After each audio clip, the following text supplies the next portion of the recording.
सातारा जिल्ह्यातील सूरज जाधव नावाचा 24 वर्षीय तरुण हा मुलाखतीसाठी साताऱ्याहून दुचाकीवरून पुण्याला निघाला। जाताना त्यानं आपला सोबत मित्र पिंटू शिंदे याला घेतलं।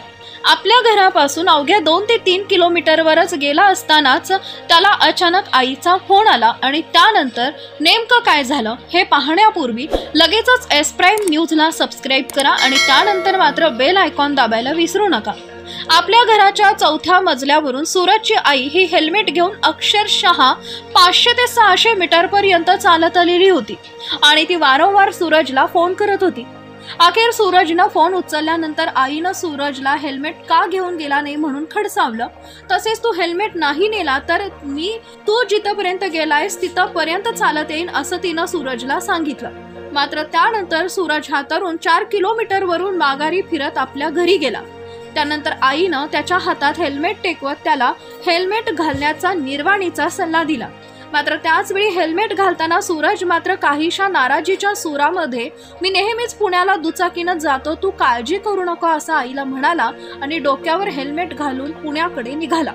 मुलगा गेल्यानंतर 2-1 तासांनी सूरजच्या आईचा फोन खणाणला आणि पलीकडून तुमच्या मुलाचा अपघात झालाय आणि दोन्ही तरुणांना पुण्याच्या रुग्णालयामध्ये हलवण्यात आले असं सांगण्यात आलं।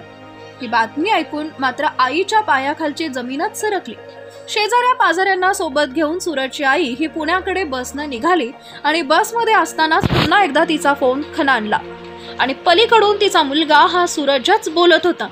तो म्हणाला, आमचा अपघात झालाय, मी ठीक आहे, पण माझा मित्र पिंटूला खूप लागलाय, सध्या तो कोमामध्ये असून पुण्याला त्याला ऍडमिट केले। आई तू हेल्मेट दिल्यामुळे मला काहीही झालं नाही। मुलांना असं सांगताच आईच्या डोळ्यातून मात्र आनंद अश्रू वाहू लागले होते।